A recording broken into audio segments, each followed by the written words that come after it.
everybody. Welcome again to the Super Exponential Podcast, and it is the new year, 2022. Hope y'all had a good new year. And anything to say about that, Sarah? Well, the new year's the sequel to 2021 and 2020. So, yeah, because we're still going on with certain things going on from 2019. Yeah, technically, end of 2019. Yeah, so we're still going. So speaking of sequels, Sarah, what's our topic today? Bad sequels. Oh boy. It's either bad sequels or I can talk about Subway for like an hour and how they suck. I think we do need to. It would be funny if we can segue into Subway somehow. I feel like we will land on Subway at some point today. They just keep lying. Because their food's about as bad as a movie sequel. Okay, but like, you remember back in the day at Subway when they had like 7 different kinds of bread, and you go in there and the restaurant smelled good, and they put all like the toppings on your sub, and you just went down the line, and it was super nice.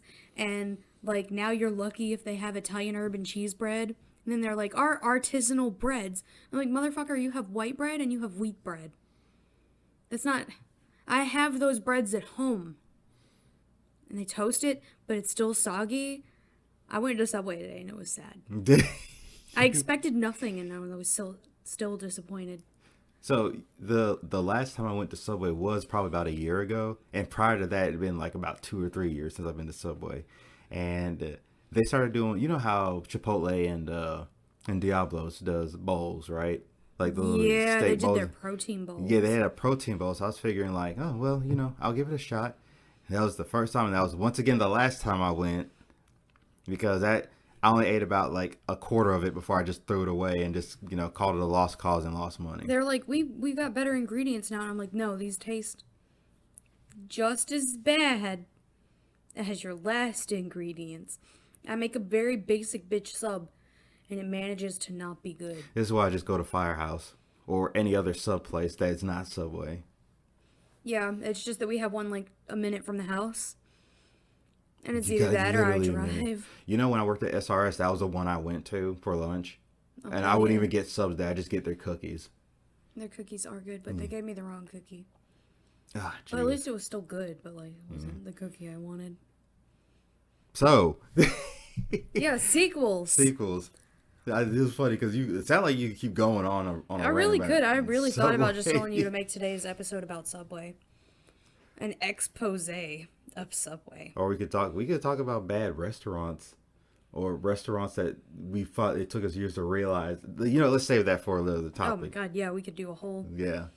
I will spend most of that time attacking Subway. Oh, I'll attack fucking Captain D's. Trust me. Damn. But anyway, so why don't you give us start us off with a bad sequel? Okay, well, I'm sure you know the Harry Potter franchise. Have you ever had the displeasure of reading Harry Potter and the Cursed Child? No, not at all. Well, the thing was just like it's kind of like okay, so you know how I've read all the books beforehand. Yeah. And after that, I was kind of like, I guess, checked out of Harry Potter. I mean, I liked the series, the series itself. We're not going to talk about the author and her, JK, yeah, and her opinions on certain people's lifestyles. We're not going to talk about that. But I was a fan of the books. I didn't really watch the movies much, but I just considered it kind of a done deal after I got done reading the Deathly Hallows, And then, they all of a sudden came up with the Cursed Child. But then I realized that it was in a script format almost, I think. Yes, because it's supposed to be a stage play. Yeah, and I just kind of was like, I think I would rather just watch the stage play depending on who does it or whatever. Yeah, there's a lot of like reviews and analysis, and the main thing they point out about this sequel is if you weren't reading it and you were just watching the play, you'd probably be able to like kind of suspend your disbelief and enjoy it. But honestly, I gotta come after the plot too, because that's freaking garbage if you ask me. I don't know. It feels like whenever you make a main series and you're done with it, then you try to come back to it. it's just kind of like the whole thing of leaving well enough alone, you know?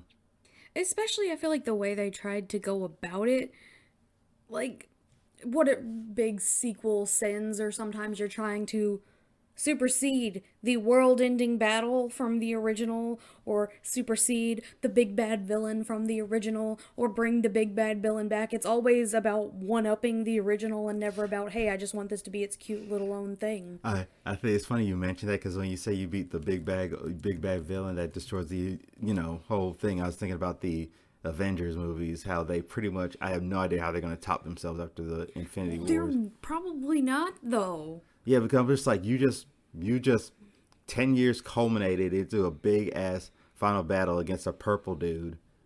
And after that, it's like, where do you go from here? I mean, no, granted, a lot of the movies that came out have been good, especially Spider-Man No Way Home is a stellar movie, very stellar. I recommend going and seeing it. But again, it's doing its own thing, though. It's not like attached to, oh, we gotta go out and be bigger and badder than the original. We gotta go out and do that. Or they'll do so many throwbacks. They do nothing but throwback, callback, cameo, callback, cameo, and then they're like, this is its own story. You have to respect it for its own story. Well, quit reminding me of the original. Yeah. But I think for that, Marvel is on pace for on a good track so far. After the epicness that was Endgame, Infinity War, and Endgame. But going back to Harry Potter, so I have not read the book and I have not watched the stage play at all, because I just kind of after you're done with the series, you just kind of lose interest in it after a while. You've pretty much reached this conclusion. That means you've reached your conclusion with it. Yeah, because you're like, I've made peace with this ending. Yeah, and so I'm going to move on. Yeah, and it's just like all of a sudden coming back to it. It's just like I just didn't have the drive to come back to it anymore. It's not like I felt I wasted time with the Harry Potter series. I don't think I did. It's just like, it was great, and I'm just kind of, done. Like, what are you gonna do? Read about Harry being a depressed middle-aged man? I mean, you can say that about the Star Wars sequel series. Luke Skywalker being depressed. Yeah, exactly. I peaked when I was young. So, the plot to Harry Potter and the Cursed Child. Obviously, I guess we should, before we even get into the plots of these things, this episode is gonna contain spoilers. Yeah, but they're not useful spoilers. These are bad sequels. Well, considering I ain't gonna contribute much to it, so. Well, even the sequels you talk about it'll be a spoiler. Well, okay, here's the thing. I guess we could just say a blanket statement that everything we talk about is going to be a spoiler. Yeah, it's easier to just do that than to try and avoid it. Yeah, and I'm not going to post timestamps of where, because that's just complicated. Just go into this episode knowing we're going to probably talk about spoilers for sequels, for sequels that have been out for a good amount of time, and for the originals that have been out for an even longer time. Yeah, even the most recent sequel that I've got on my plate for today came out technically a year ago. So if you ain't with it, then you ain't with it. Yeah. But you've been forewarned, so there you go. So Harry Potter and the Cursed Child revolves around one of Harry's kids and one of Draco Malfoy's kids going back in time with a time turner. Oh God, stop. Now, you remember how the time turner wasn't supposed to go back that far? Yeah. Okay, now it goes back super far, and somehow they didn't destroy all of them, and the whole reason they're going back in time is to stop Cedric Diggory from getting killed, and that is, like, hinged on how all the events happened, and they only happened because Cedric died, which I'm still like, I don't know, man. I feel like Voldemort would have still been like, hey, it's time to kill a bunch of... Wasn't Cedric the one played by Mr. Pretty Boy Vampire? Yeah. Who has went down and up at the same time, because he's going to be playing Batman now. Yeah. That is so funny. I just thought about it. Goes from vampire to bat. Yeah. So he really hasn't changed. He's just being really broody now instead of... Was he broody in the Twilight movie? No, he wasn't. He kind of was. This is the skin of a killer, Bella. Oh, God. This is the skin of a killer. I was sparkling. We've come full circle. He went from being a pretty sparkling vampire to being Batman. And we know the rabbit hole that is Batman, so... So, basically the whole plot gets tied into, well, if Cedric Diggory never had died, Voldemort wouldn't have been stopped. And I'm like, I figure somebody else would have died and probably would have led to a chain of events much similar. And at one point, it's like, oh, well, in this timeline, you've never even been born because Can I ask a your quick parents question? never got together. It's Back to the Future. How do they describe going back in time? Does going back in time interfering make it a new time, like a parallel timeline to the original one? Yeah, Or things that they do can affect what happens. well, what I'm saying is like, will it affect their timeline? Because usually, whenever you go back and affect the timeline, it diverges. So you still have your timeline that you're from, and then there's this new timeline you made because of you going Yeah. back. So it does that. Yeah, they Multiverse theory. Yeah, they sort of do that. But it's so bad. Why do Like, they? of all the things that you could do for a sequel series, you want to do like a cute stage play about Hogwarts? Okay, yeah, you've got lots of chances to make cute little special effects. But why? My thing is, it's just why do they? I hate when people go with the time travel plot line, and then they fuck it up. Because it's just like you're okay. So whenever a series goes with a sequel or whatever goes with a time travel, plot line, it's just like, well, it's kind of hit or miss whether they do it right or do it wrong. It's got like every bad fan fiction trope too. Oh boy. Lestrange and Voldemort fucked. What? Who? Lestrange. What? She is. The one that in the movies was played by Tim Burton's used to be wife. Oh, the crazy chick. Yeah, they fucked and made a baby. Ew. And that baby is like a antagonist, and you didn't even need that. You don't if you're gonna do this whole time travel thing, you don't even need to. Why are you introducing new characters? Well, yeah, I was about to say, was this like he exists the whole time? He's just hidden in the background. Nobody ever knew about him. Yeah, apparently she was just really pregnant during that last battle, or had the kid. I don't even remember the whole plot to this train wreck. But why do you introduce a new character when you're just giving us an excuse to go against the old villains again? Why bother? I don't need to remember this. This is a new face that I don't care about. Well, it sounds like now, whatever interest I had in reading it is completely gone now. Don't read it. Yeah, or like, don't. Honestly, if you see the stage play, you'll be able to turn your brain off and maybe enjoy it. Unless you're just like, I feel like if you're casually into Harry Potter, you might think it's all right. Especially if you turn your brain off, you might even love it. If you're really, really into Harry Potter, I don't even know if you can turn your brain off long enough to enjoy it. And I think the biggest sin is when they published it. Guess whose name is bigger on the cover? J.K. Rowling, and she didn't even write this. She basically just signed off on it. Oh, she didn't even write it? No, she didn't even write it. She just kind of like signed off on it. Did she read it beforehand? I guess so. And thought the A-okay? Oh, I God. guess so. Which is another thing, like, some of the sequels that I've noticed, the really bad ones, it's like the writer just kind of signs off on it. Yeah, I'm just like, well, that tells you right there that the quality is going to be hit or miss because it's not written by the original writer or whatever. Which, sure, she can, it's stuff like that that's like you just don't, you already know that, that's a red flag right there to me. Unless the writer is actually better than the original, then it could happens. Yeah, which happens. I'll say it happens, and I'll say there's better fan fiction. And I have barely touched the surface of, like, Harry Potter fandom. I don't have time for that. However, I already know there is much better Harry Potter fan fiction sequels than the Curse than of Child. this. And, not every sequel, most sequels aren't going to be as good as the original. But in the case of some sequels, even when they're good, like the sequel series to Avatar, Legend of Korra, some people will, like, argue with me on this. And I'll say it's a good series. It doesn't have the magic to me of Avatar, and a lot of that has to do with there were compromises made when they were writing Avatar that they didn't want to make it first. They didn't want to make this character be like this. They didn't want to do this thing. They didn't want to do that thing. Some of those things were what made Avatar like the juggernaut. Well, the thing is, just like based on what little I've seen of Legend of Korra, it seemed like they tried at the same time to make it its own thing, even though it is a sequel series. It's just like yes, it's based in the Avatar world, but to give it its own identity of a sort. They did, and the only way that I can actually say that they kind of messed up with it is they did kind of do the whole, oh, well, this is this character's child from the original, this is this character from the original, this is a reference to this is a reference to that.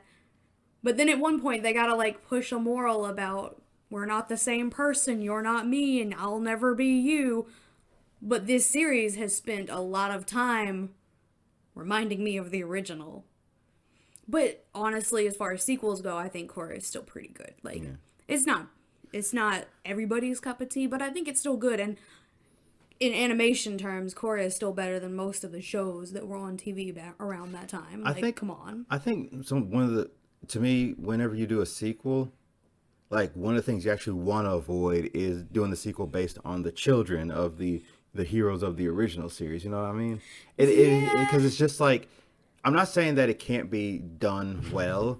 I'm just saying that there's room for it to be done bad, because you either run the risk of pretty much making a copy and paste of the original hero onto the, you know, pretty much projecting the son, the father onto the son or whatever, and it's just like, I might as well just go back and watch the original. See, like Boruto. I was just gonna say that because that's what I was leading into, because I didn't really watch Boruto because, like I said, I kind of checked out.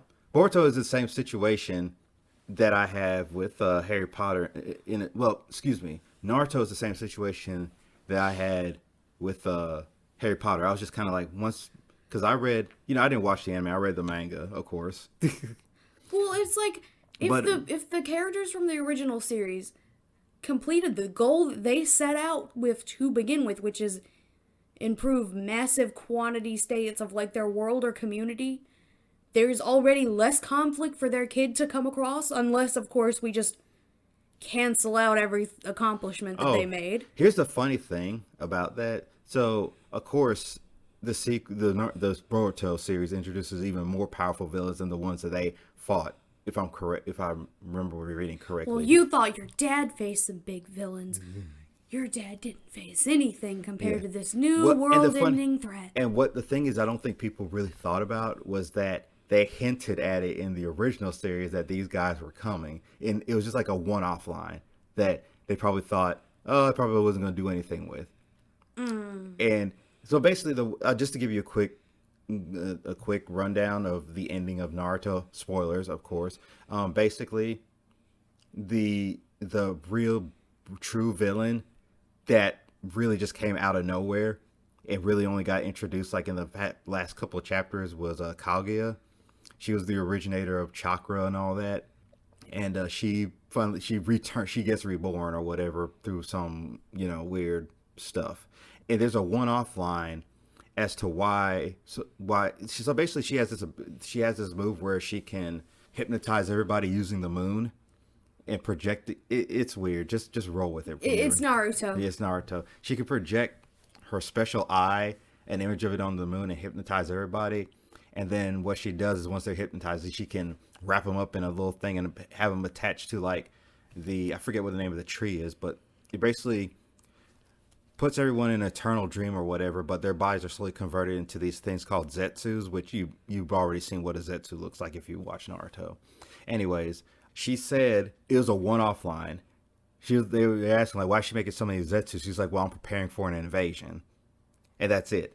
And you don't hear, it was like a one-off line, and then that was it. It's a one-off line in episode 155.3, and you know, you had bigger fish to fry. Yeah, and my thing is just like, it was a one-off line. I'm pretty sure some people kept it in mind, and I kind of did too, but at the same time, I was just thinking like, I mean, because they throw it in there while a bunch of other stuff is going on, right? So now we come to the Boruto series, which deals with that one-off line about an invasion. Is people of her clan coming to do whatever it is they're doing. Lord. So that is what the sequel series is kind of. Well, it's that and some other stuff. But I was just like, oh, so that one-off line actually. Well, no. It's like, remember all the things that your dad thought he accomplished? Ha ha.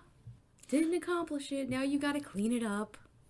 Well, and you know, it's kind of like leading into another series where it's like everybody got their happy ending and the sequels fucking just tore that apart. Was the fucking, well, we can talk about.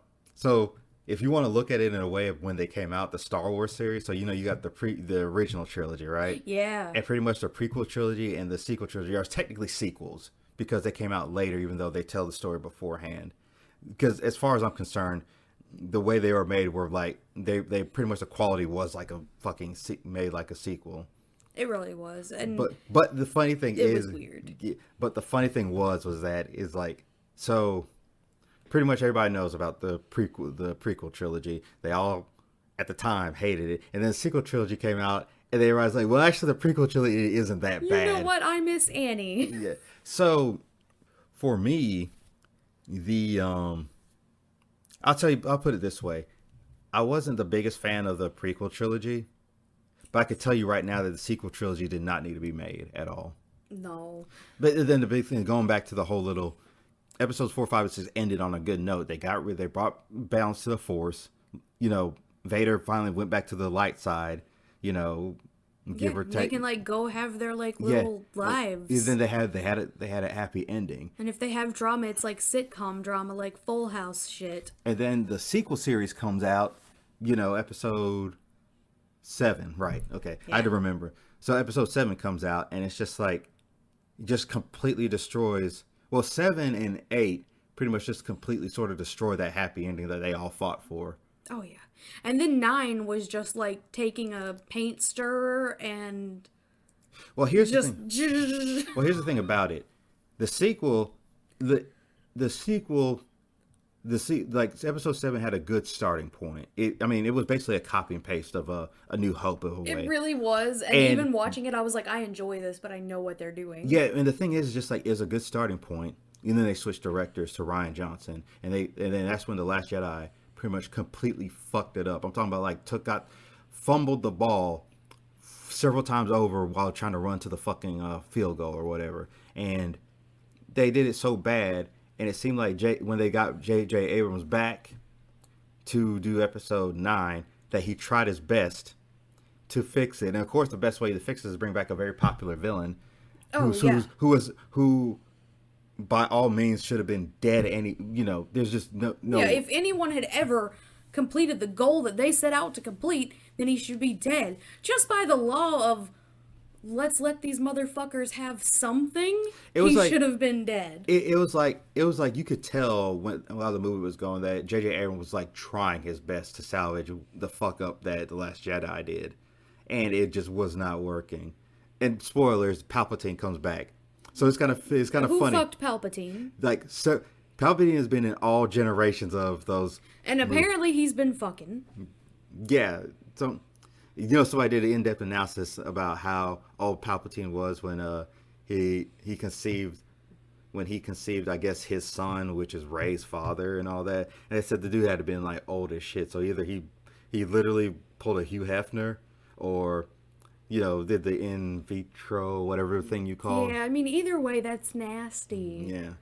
I would have rather her just been not related to anyone. It didn't add any significance to the story. Well, I think that's one of the ways that they wanted to fix it, was they didn't want to.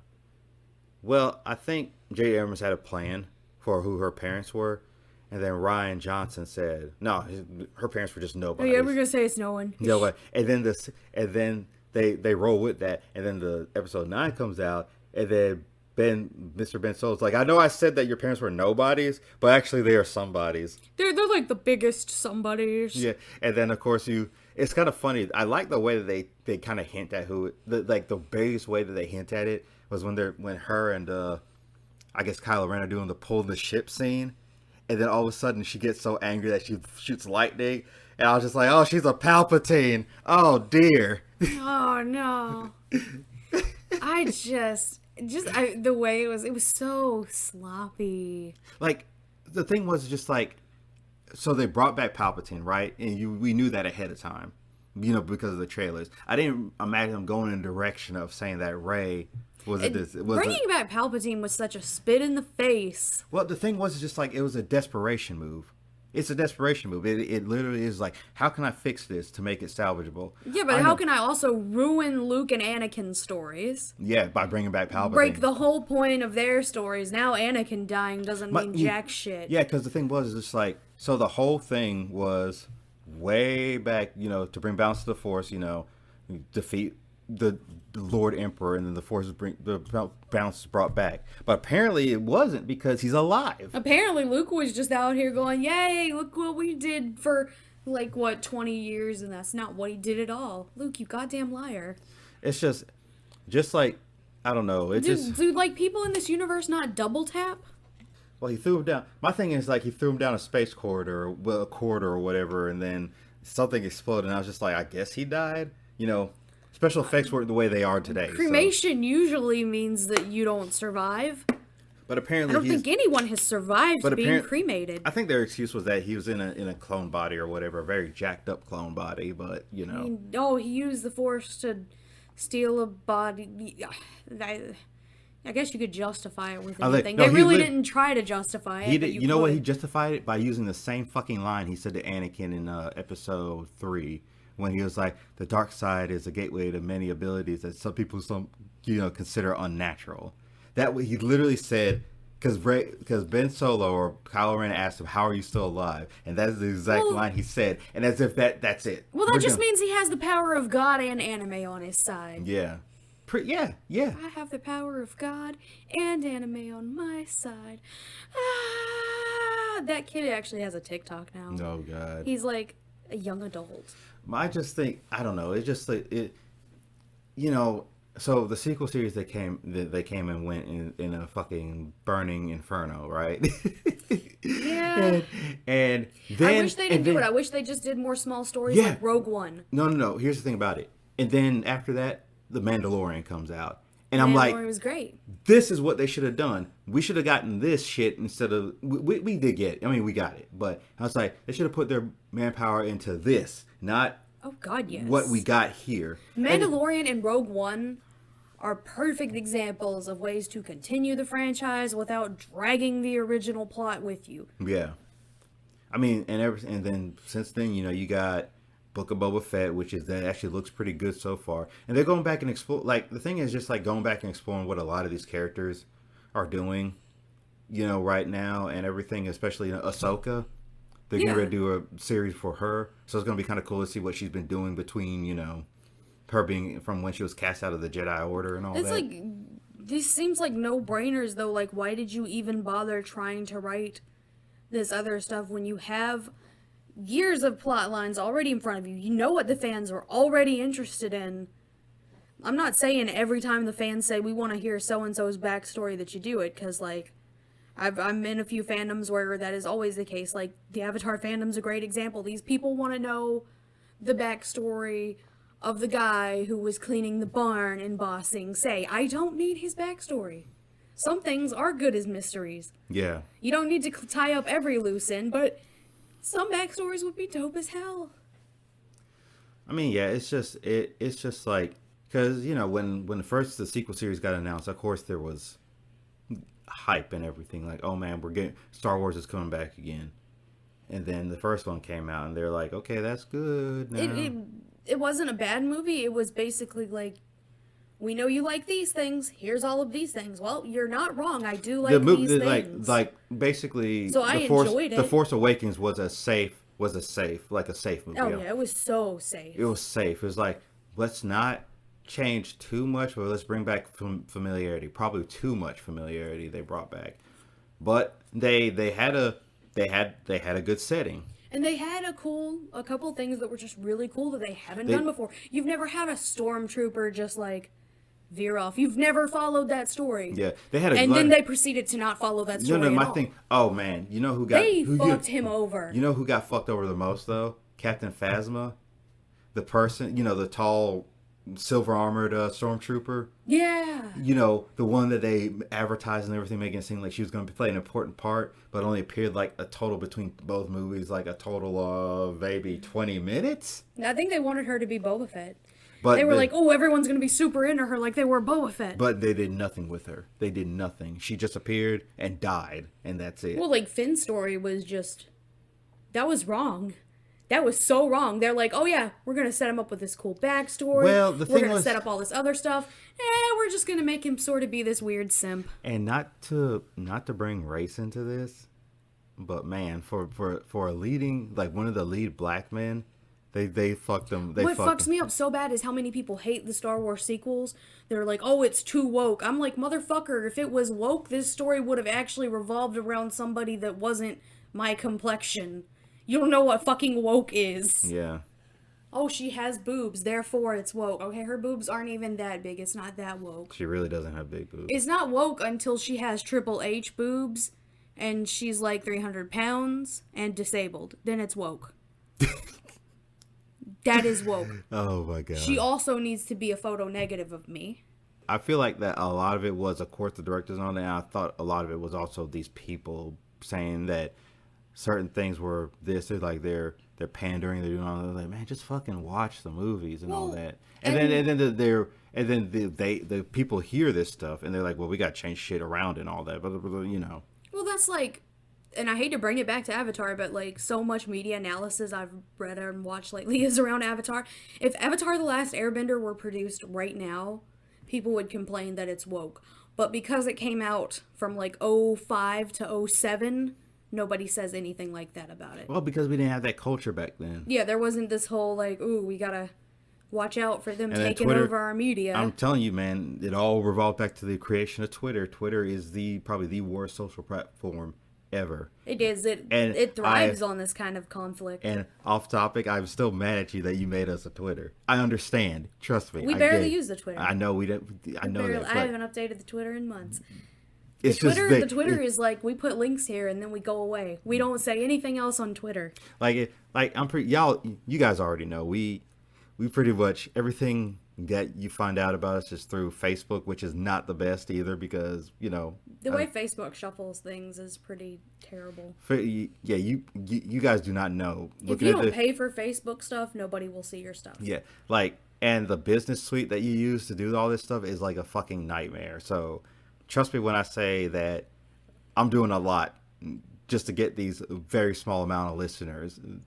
And I appreciate y'all listening. Trust me. And the bot accounts for constantly liking our posts. Yeah, which are I'm convinced that you're not real people. Yeah, I was going to say they are bots. You know what? If you're one of the people who we don't actually know, and you're always liking the post on Facebook, throw a comment in to prove you're real. Yeah, please throw a comment in saying, "Hey, prove to me that you're a real person," because otherwise, I'm just going to claim that you're a robot, and when the revolution begins, I will come for you. Oh God. So yeah, I mean yeah, but hey Sarah. Yeah, you want to? Can I do an ad? I do an ad break real quick? Now would be a great time. It is. We'll be right back. Have you ever find yourself listening to this podcast and think to yourself, "Wow, I've been masturbating to this"? Maybe you thought this podcast doesn't address where the line is on pedophilia enough. Look, I may be really bad at coming up with reasons why you shouldn't listen to this podcast, but I can tell you that you definitely should listen to my podcast, Cry Havoc, available on all major platforms. Now imagine you are tripping absolute dick on mushrooms. I guess I need to pick it up with my own butthole. All right, and we're back. I hope you enjoyed the ad, which is probably the same one you've heard. Oh, it's Anchor. Yeah, it's the Anchor ad. I'm not going to say it again because you already know what it is. I mean, we can do fake ads. We can do fake ads, but we be copying Andrew. Is that a bad thing though? No, he's not the only podcast to do fake ads. Yeah. But I like his fake ads. They're really good. They are. There definitely is. And now that I have a suite of music that is legal to use, Well, actually, a thought occurs. We don't have to do fake ads. We can just get other podcasts to do advertisements for their podcast that we know. Or like our editor's YouTube channel. Yeah. That would be smart. Oh, yeah. Even though we did it offhandedly, we do need to do that. Well, we could do like an official ad with it. Yeah, I should. Yeah. This is the portion of the podcast where we podcast build within the podcast. Yeah, we're letting you know if our ideas. Watch Christian be like, I'm just gonna cut this part out because this was stupid as fuck. Christian, do you like this idea or not? I was just waiting to see if he inserts. He just inserts himself one day finally. Yeah. Yeah, just he doesn't be like no, and then just goes away. No, guys, this is bad. What you're doing is bad. I'll run it by him though. Christian's a good boy. He is. He's a very good boy. Very good boy. Oh, can I mention something real quick? So Sorry, this is Go going for it. Yeah. So I'm so a lot of people have a lot of things to say about the Dark Knight trilogy. This is not about talking about sequels and all that. But one thing that I love that was interesting in the Dark Knight series was the Tumblr. And if you don't know what the Tumblr is, it was basically Batman's fucking Batmobile, which is actually just a giant. You know what it is, right? The giant tank vehicle. Yeah, but when you said Tumblr, I instantly thought of the website, and I'm thinking of Batman like reblogging his favorite Tumblr memes, I'm talking, and using his best Tumblr hashtags. I'm talking about Tumblr as TMUMBLER, as in the vehicle, not TMUMBLR, as in the now is. Did you see TUMBULR? No, I said TUMBLR. Okay, I thought I heard an extra U in No, there. you did not. I was like, this man forgot how to spell Tumblr. Well, when I'm thinking about it in my head, trying to spell it, I'm like, please don't misspell it, because I'm gonna get railed on if I. It's okay. I was about to pull up the app on my iPad so I could be like, okay, here's how it's actually spelled. But so going back to it though, I'm obsessed with the Tumblr because I just love the design of it. I just think it's the most awesome, ridiculous vehicle that Christopher Nolan ever conceived in a Batman movie, because of all things that Batman could drive as a Batmobile, he decided to choose this big freaking military grade vehicle, you know? Gotta use that money somehow. Yeah. So, but anyways, I love the Tumblr. I love its design and all that. So I've been, either collecting toys of it, like really, like that's actually designed good, or Lego versions of it. At least you call your toys toys. I'm Yeah. proud of you. Well, I mean, they're toys, but Legos, Legos are for all ages. You don't even look at the 0 to 99, or no, wait, 4 to 99, because you don't give those to infants. Yeah, it's just like Infants like to eat things. So, well, now I think they just say 40, ages 14 and up, or 14 plus. Yeah, I don't they know. might have taken the 99 off. Yeah. Well, I mean, the box is out there. I can look at it later. Anyways, I told Christian about how I was obsessed with the Tumblr, and that the one that I wanted, I'm pretty sure you guys have seen it, is the special edition Tumblr. Like, it's the giant one that you can buy for say $240 on pretty much anywhere. Even Lego site is $240. That's the retail price for it. Anyways, and I said, well, that's my one to have when I have $200 to just fucking throw away, it's just gonna be hard to come by. So anyways, the other day he sent me a picture of one of the smaller, like not small, but like because there have been different versions of the Tumblr that Legos come out with. Like, they came out with a simple one, and then they came out with a mid-size one, and then of course they have the gargantuan $200 one, right? So he showed me a picture. I guess they redid the one from another set that they released, and he sent me a picture. Said they have it at this comic shop on Washington Road. So that's what I did this morning. I woke up and got breakfast, and I immediately proceeded, because I was like, I need to get it before somebody decides to go buy it. And I went and bought it, and I was happy, and I have Christian to thank for that, because he actually remembered when I talked to him about the Tumblr that I had in there, the off-brand Lego Tumblr that I have. So Christian, thank you so much. I appreciate it. What were we talking about? Well, wait, were you going to talk about those sequels too? I mean, we can. Are we done with Star Wars? Do you Wars? consider them bad? I don't. So. Are they bad enough to mention here? Because I know a lot of sequels that I would have called bad that I don't even think are that bad now. Okay, well, here's the thing about it. So, of course, the Nolan series began with Batman Begins, right? And that was actually a good movie. And then its sequel was The Dark Knight, which was amazing. It was really good. And it's just like, at the same time, it's like, it seemed like they were going to end it there, but not really. But it's just like, how do you top this if you're going to make a sequel? And The Dark Knight Rises did not top it. It wasn't a bad movie, but it wasn't it had a lot of problems. And I don't even know where to begin. It's just like, I feel like they changed a lot from the original story. Like Bane, Bane in the original series was a I believe he was a Mexican luchador type dude who used, these chemicals to make himself big, buff, and all that. And then here he's played by Tom Hardy. So, Hardy talks like this. So my one gripe without Is that your gripe? That's the problem that you have, Kevin. my gripe since that's an added on gripe. My gripe since the Batman Begins was Batman's voice. Like it's just like, and each movie just got more ridiculous. smoke a pack a day. Every time he talks like, I am justice, everything about it. Like, who are the like? It's just his voice is so fucking. You need to do a whole episode with your Batman voice. Like, where are the bad cops? Swear to me. He talks like that. I'm talking about in Batman Begins, and he just continues with it. It's the most ridiculous. Each actor is doing an impression of the actor before them. That's not even that. Like, Kevin Conroy, who voiced Batman in the, pretty much voiced Batman in a lot of the cartoons and all that. That was a perfect voice. He had and he didn't really, and even though, you can't really just deduce somebody's identity by their voice alone. I mean, I can't remember if there was a fluctuation between when he was Bruce Wayne and when he was Batman, when Kevin Conroy voiced him. I mean, they pretty much sound both the same, but nobody batted an eye when they heard Batman talk. Yeah, because in most situations, unless you know someone super, super, super well, if you're in like a heat of the moment situation, the thing you notice isn't, wow, you sound like my friend Kevin. Yeah. Like, I promise you, if I like come back here tonight and mug you, you're not going to be like, wow, you sound just like Sarah. You're going to be like, holy shit, she has weapons. Yeah.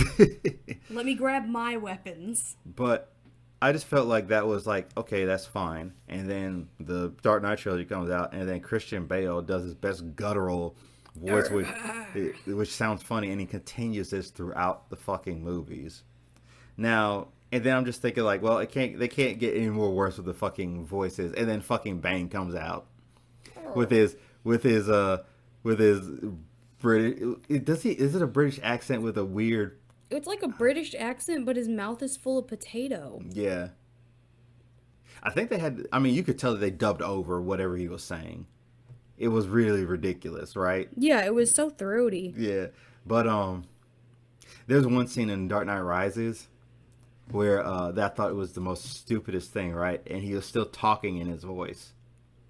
It was when he had rescued Catwoman, I guess, or whatever. And then, they were talking and all that. And then something distracts Batman for a second. He turns around to look. And then he turns back around, and then Catwoman's gone, right? And then he says, so that's what it feels like. And I'm thinking, like, there's nobody fucking around. Why are you still talking like that? There's literally nobody. You use your fake voice even when no one's there. I'm just like, what the fuck? That was probably the point of the movie where I just kind of like was just started to check out, So like as in the leg, like my leg was getting ready to get out of the chair. Oh, Bill man. was ready to be paid and all that. I can make it better. What if they put the echo effect on it? Like he was thinking in his fake voice. Oh God. Well, here's the funny thing about it. If you don't, I'm getting into Batman lore here, and I've always told people like, don't take the Batman universe seriously because there's just everything about Batman is just so unrealistic. Like most comics. But... Yeah, like most comics, but it's absurdly unrealistic. And I tell people that who continue to try to analyze the fuck out of Batman and all that. I'm like, y'all putting too much effort into a very stupid premise, all right? But anyways, the whole thing about Batman is that Bruce Wayne is actually the mask and the real person is Batman, right? Because there's one, I don't remember what comic it was or whatever, but there's one comic or something that said whenever he thinks about himself, he calls himself Batman. He doesn't call himself Bruce Wayne. Damn. So. Some psychologist stuff. Yeah. Right So there. I mean, yeah. It was an offhanded thing. So I guess what they're trying to say in the Nolan movies is that whatever Batman thinks that's his actual voice, the guttural voice and all that. And I'm thinking, because when I go back and think about that, I'm like, that makes it even stupider. So, anyways, yeah. Dude, how is that your actual voice? I mean, well, okay, so outside of the voices, the ridiculousness and all that, Dark Knight Rises was kind of like an attempted comedy, almost. You know, it just. I mean, I could, and I say that because I laughed more than I could, and that movie was about. It tried to be as serious as it could fucking be, right? I didn't really have a reason to laugh during The Dark Knight because it was a serious movie throughout, and it was a good movie, right? Yeah. Stakes were high and all that stuff. I mean, you introduced like one of the best Jokers in the series. Oh yeah, and knowing, about Heath Ledger before the movie even came out, you're in a place mentally where you are not gonna see that movie as anything terrible. Yeah. So, and then you come off of that to The Dark Knight Rises, and you're thinking like, okay, probably gonna expect the same quality. Wrong. I will say it is a fun movie to watch. It is not a good movie to watch.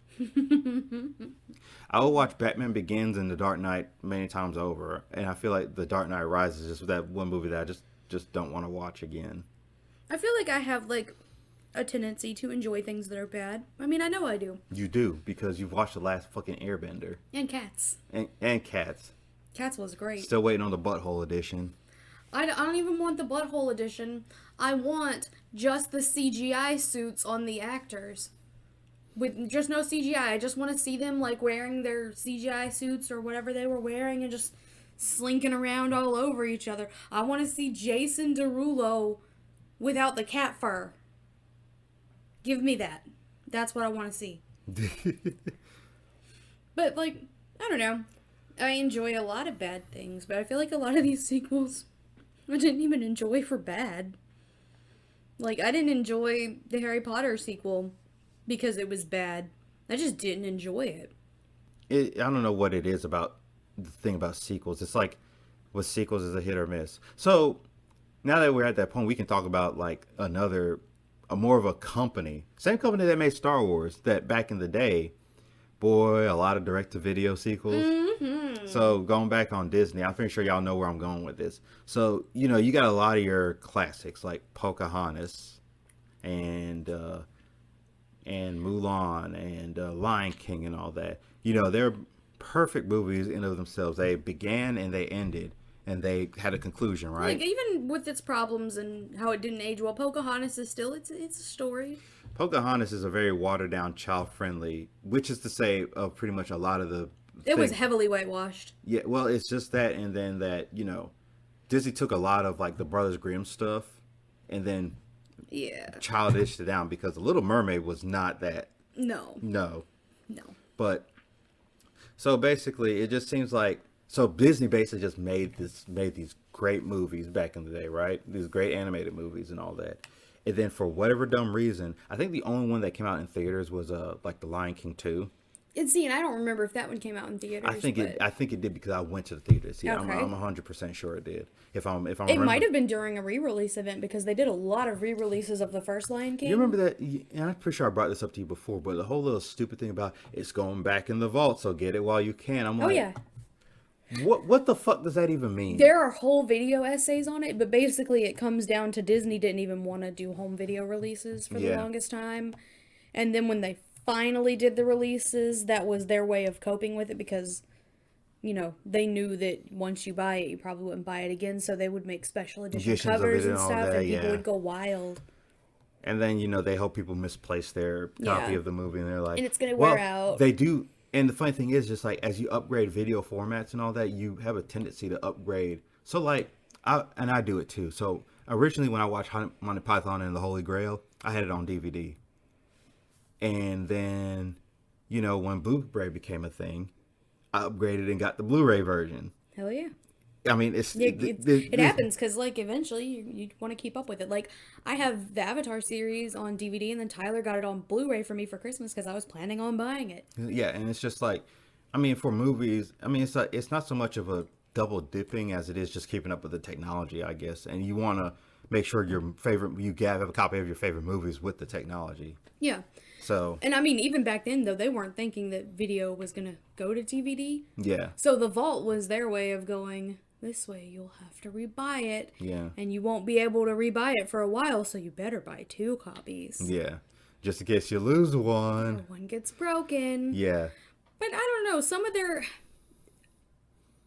of the sequels were horrendously bad, like Mulan 2. 2 was I was holy shit, there is no excuse for that. Because like the thing is that I absolutely love Mulan. I love it. It was such a great movie. I absolutely love it. And then the sequel came out, and I was just like, "What is this garbage?" There is no excuse for that shit show. Yeah. So there was that one. And Pocahontas 2 was. The search Here's for Jon as much Snow. as you can say that Pocahontas wasn't a good movie, and I'll agree with it, especially with being older and knowing more about history.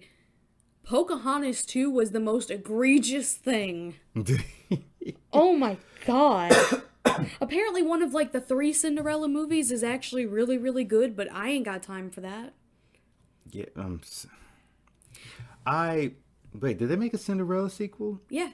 There's like 2 Cinderella sequels. One of them is apparently quite good.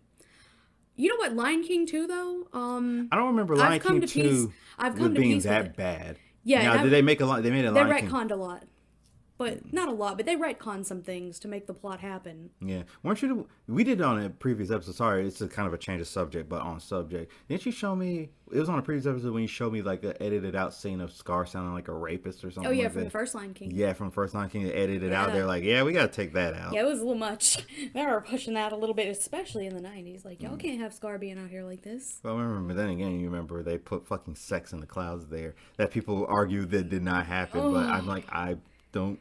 It was probably a thing, too, because back then the animators never thought that technology would catch up that much. Like, they weren't making a lot of these things to be taken home and paused. I swear to God that people were just doing goofs. Like, I'm just going to put something in here and just... Yeah, like, if you're working 70 hours a week on something, at some point you're gonna want to just have fun. Yeah, you want to have fun, definitely. So I don't blame them for trying to like sneak in for one frame the word sex and then going back to a regular cloud.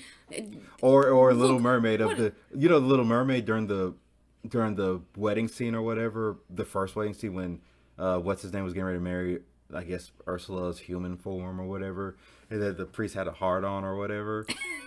Do you remember that? No. But, like, honestly, those weren't things that I noticed as a child.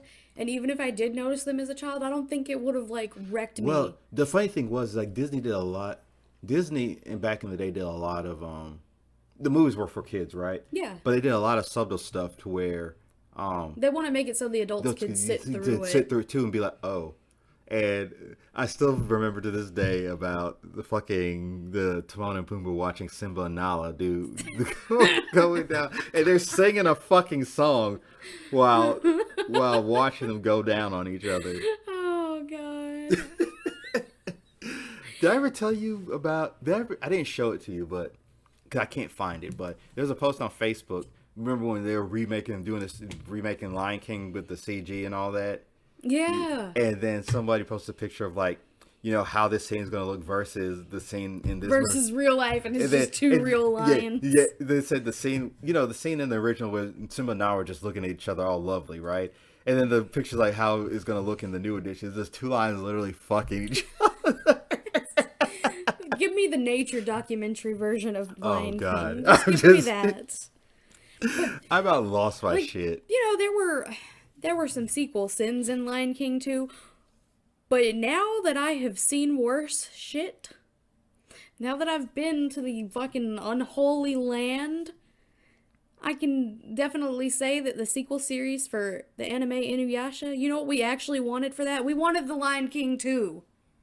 We wanted you to just do some cute shit with their kids, not what the fuck we got. I just want to let y'all know that I swear to God, every time we come to, Sarah comes over to record a podcast, somehow, some way, she fucking talks about Yashahime. I am so passionate about how bad this series is.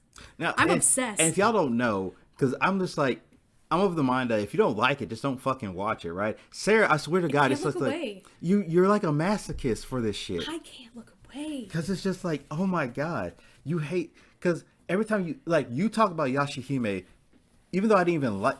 okay, I know everybody likes Inuyasha. I was just kind of meh about it. I mean, it was a series. It's just fine. I mean, it's fine that you're meh. Being meh about it is fine. Because, and I don't know how people will feel about me saying that. It's just like, I know Inuyasha grabbed a lot of people. It didn't really grab me. It was a soap opera. I mean, and, it's just like, man, I'm just not feeling... I really did not feel it, all right?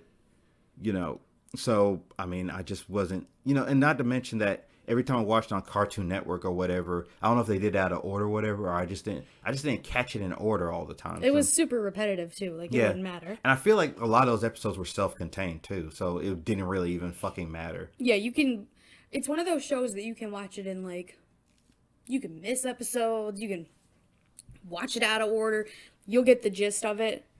But let's see. Let me explain Yashahime using the Lion King. Okay. I'll explain Yashahime's plot using the Lion King. You remember the characters in the Lion King too, right? Yeah. Because I certainly don't. It's so outside let's of say Simba and Nala, they had a daughter, right? Mm-hmm. Okay, well, Simba and Nala's daughter has been raised on her own by, like, the hyenas. Mm-hmm. And doesn't even know her parents exist. Or existed. We're not really clear on that for the first, like, 20-something episodes, because we're busy having secondary adventures. But then, let's say Scar didn't die, and Scar's still alive, but he's not that bad of a guy. Like, the real big bad is out there again. Because, even though we killed the worst demon in all of Japan, there's another big bad demon that we couldn't possibly have faced. And then there's some twins that are supposed to be half demon, but they don't even look half demon. This is really hard to keep as the Lion King. But, I feel like the reason that I'm having a hard time following is simply because I just don't remember the Lion King 2 all that well. I guess the nutshell of it is, let's just say Simba and Nala's daughter is a character, but almost a main character, but not a main character, and anything bad that happens to her is basically comic relief for the first 30-something episodes. Is she like the damsel? Like, she's the main character, but she's always getting kidnapped or something, Well, or like, whatever. She can fight, but only for a few minutes. And then she usually passes out. It's so funny. Let me make sure I'm following. Yashahime, right, is the name of the girl, right? No, it's there's 3 girls. Who's Yashahime, or what's the Yashahime is like half demon princesses. It's supposed to be about his brother's children, Sesshomaru's girls, except for they're boring as fuck. Like, so they have no fucking personality. Do Inuyasha and Kagome have a kid? They do. And she is basically the butt of the joke. None of her parents' friends give a shit about her on screen, like, at all. They go and see Moroku and Sango, and they, like, barely bat an eye at her. I feel like that show just has... I feel like if Inuyasha and Kagome don't kill all of these motherfuckers at the end of this series, it's out of character. I can't remember how Inuyasha ended, whether it was the anime or manga or whatever.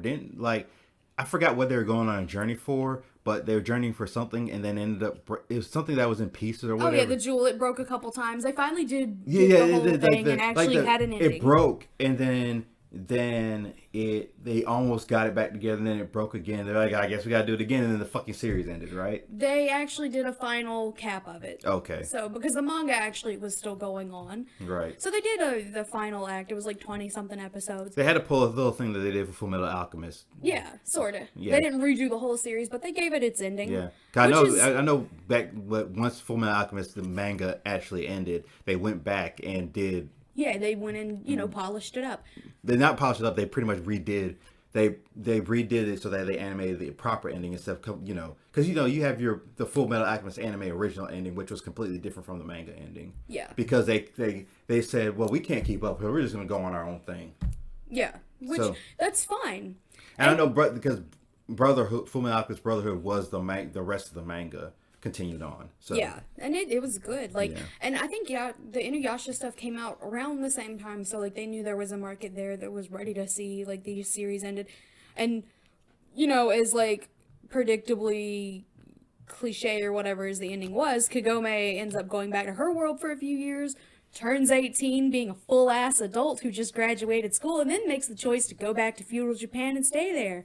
Which is great. It's so nice that we can show that much autonomy in someone's fucking actions, isn't it? Wouldn't it be great if the child from the first series, Rin, was given any sort of chance to show that much autonomy before she pops out with Sesshomaru's twins?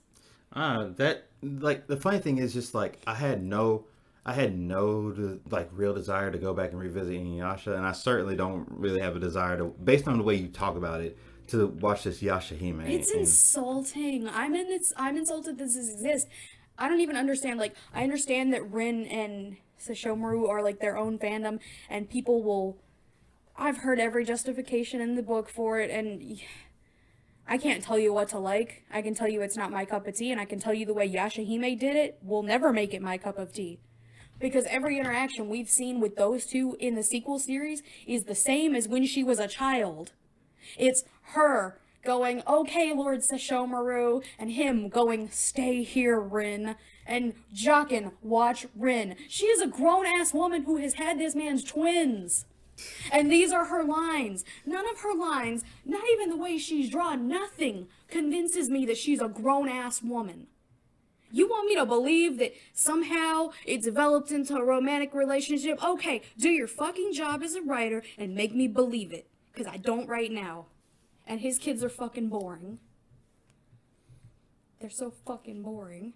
I feel like that I don't know, you are so passionate. You're so passionate about something you hate so much. I could make like a 2-hour video essay on how much I hate this show. Yeah, and you're so passionate about it. And it's just funny because I'm like, it's like, I don't know. I just don't understand. It's just like, for me, I guess it's where the whole little, we don't understand certain quirks about us, it just comes into play because I could not sit there and stomach something that, you know, that I just hate. It's basically what I did with Inuyasha. It's just like, I just cannot get into this show, so I'm not going to watch it. I think with the Harry Potter sequel, though, I was obsessed with how bad it was for a while, too.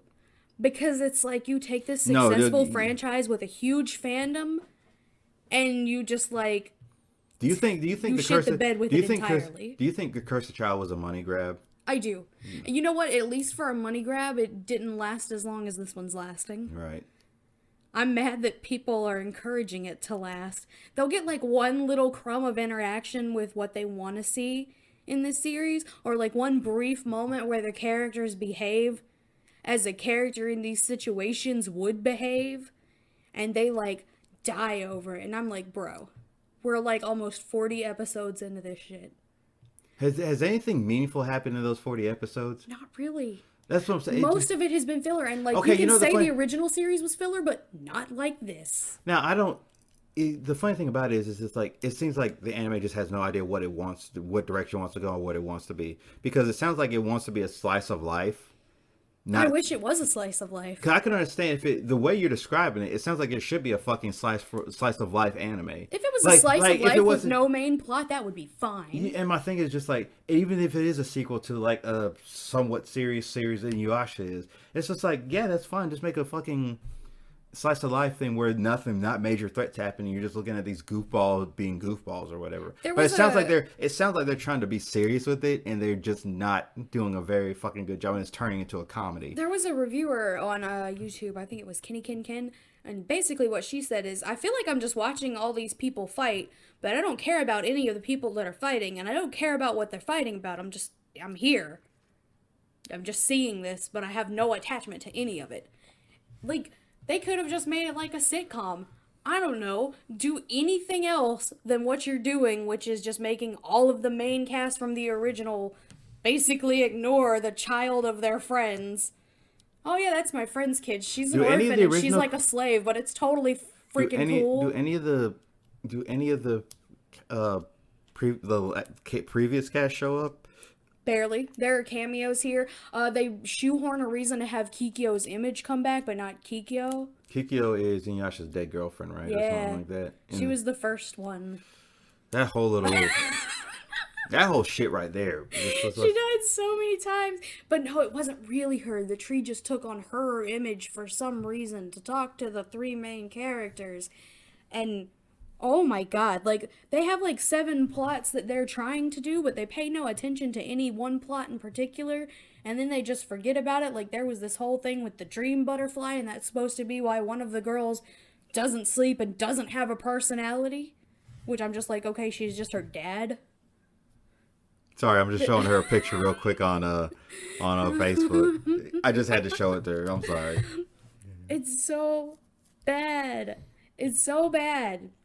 And like when Inuyasha and Kagome finally meet their kids, somebody on Tumblr wrote this post. I was like, this isn't even the face you think he would make when he finally sees his kid for the first time in like 14 years. Because he just looks like he got told that Shippo fought God and won. Like, he doesn't even look like, oh, that's my kid. It's like, oh, Shippo fought God and won. Poggers. Yeah, since you mentioned about not recognizing their kid or whatever, what'd you just say? Like the look on his face isn't the face of like a dad who's seen Right. his kid. Okay, so sorry, I just like lost my train. Y'all know I lose my train of thought sometimes. But so you just made me think about in the Boruto sequel, one of the side stories that they did, like preceding the actual Boruto series, or well, they animated it. They actually did. Basically, so Sarada, which is Sasuke's daughter, who Sasuke hasn't seen since she was born, because he's been on this years-long mission or whatever, trying to find out remember the whole thing I was telling about the whole invasion thing? He's been trying to figure that out. That's where he's been. So while he's, so he hasn't seen her since she was born, and he comes into contact with some other people that were like clones of his clan or whatever. Just don't, it's don't obviously, question it. just Don't question it. It's not, anime. I'm obviously kind of wrong and right about when I say that, but I'm just trying to give Sarah a quick understanding of it. Anyways, the whole point is that she finally finds him, and he mistakes her for one of the enemies and was about to kill her. And then it was only because she screamed "Dad" that he was just like, "Oh shit." How the fuck does she know he's her dad? Well, She see some photos of him? When he was a kid. Fucking, let me see a photo of my dad as a kid and let me tell you. And then I don't know how same. and it's just like I get, because let me tell you right now, Sasuke as a kid and teen looks nothing like Sasuke as an adult. Because you know how he had a duck butt hairstyle or whatever? Yeah. You know, his hairstyle now in the Boruto series is, just hanging, hair hanging down and stuff like that.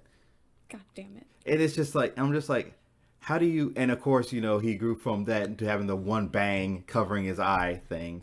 And I'm just like, anyways.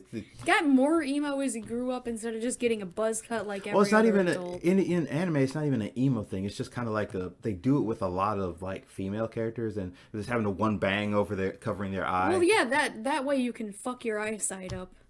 It's just, This is how you get fucking astigmatism, and trust me, I know, as one of those kids, this is how you get a fucking stigmatism in one eye. but having a bang in front of your Yeah, because you were always focusing fucking weird, because you always had your fucking hair in your eyes. Kids, don't put your fucking hair in your eyes. You would think that the whole eye covering thing would be for like edgy, people who are gothic edgy thing, but it's really for the shy nerdy girls in anime. I don't know if it actually fucks your eyesight up, but I am assuming that's what did it, because that is the side of my head where I wore that part. So you did have bangs in front of your... Well, it wasn't necessarily bangs, but I had a fierce side part. Well, not even a fierce side part. It was a side part. I like how you have called it a fierce side part. Yeah, it wasn't even that fierce. It wasn't like your scene kid side part. No, it was just a side part, though. Like, I frequently had hair over that eye, and I assume that's what did it. Definitely not the computer. Definitely not years of using Photoshop, especially on a CRT monitor. No. I wonder how bad our eyes are fucked up now compared to back in the day when we didn't have so much technology. Because I stare at my phone all the fucking time. Well, and the thing about that is you'll never really have a good comparison because you don't know how bad their eyesight was back then. If all I got to do is milk a cow, it ain't the same as I got to drive my car. Yeah. Different eyesight for that. But then we have a little thing when I first met you where I was like, I could read something.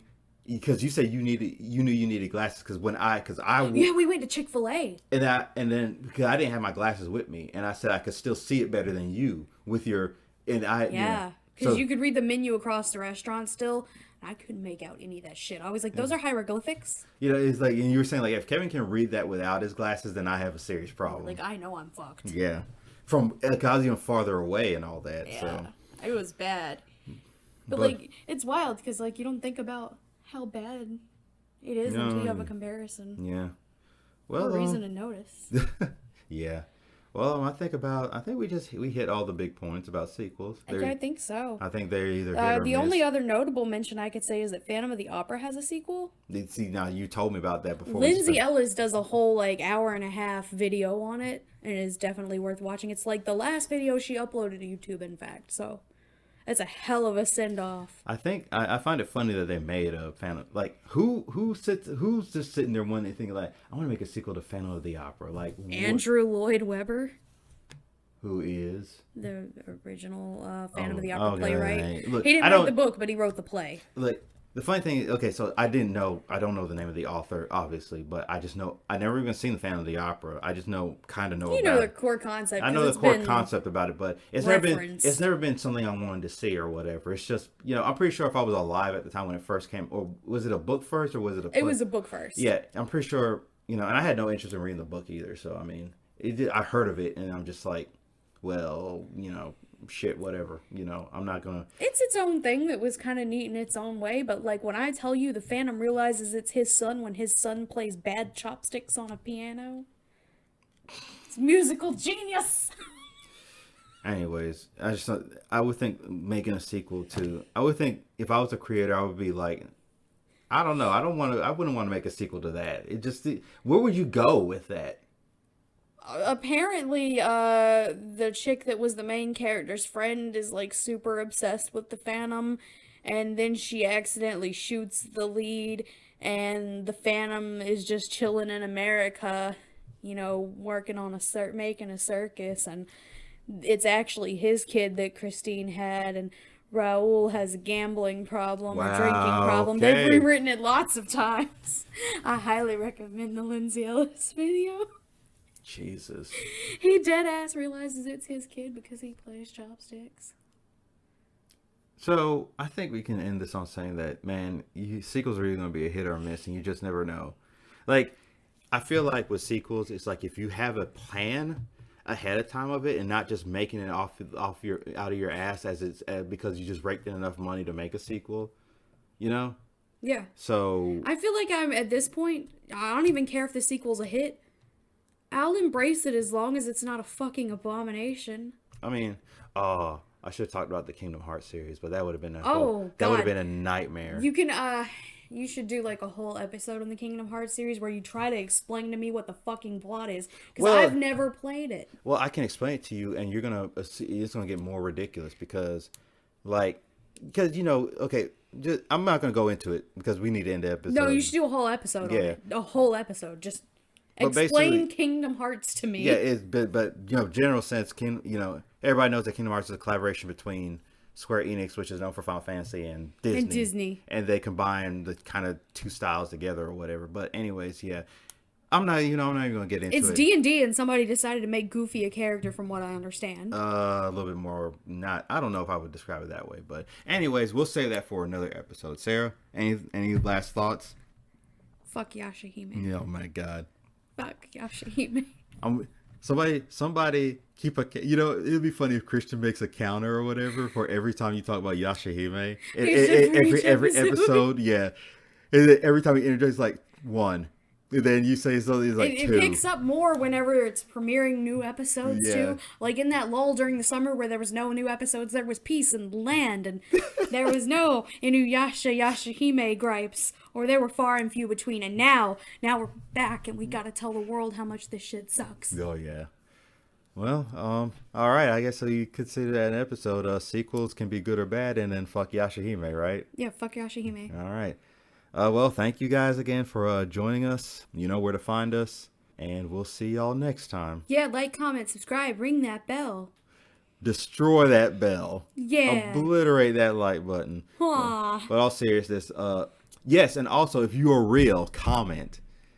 Or else we're all gonna assume. If you're not a bot. If you're not a bot, comment. Just say, even if it's just like I'm not a robot, fine, whatever. Let me know. Just let me know. But let us know. But other than that, thank you guys so much, and we'll see y'all next time.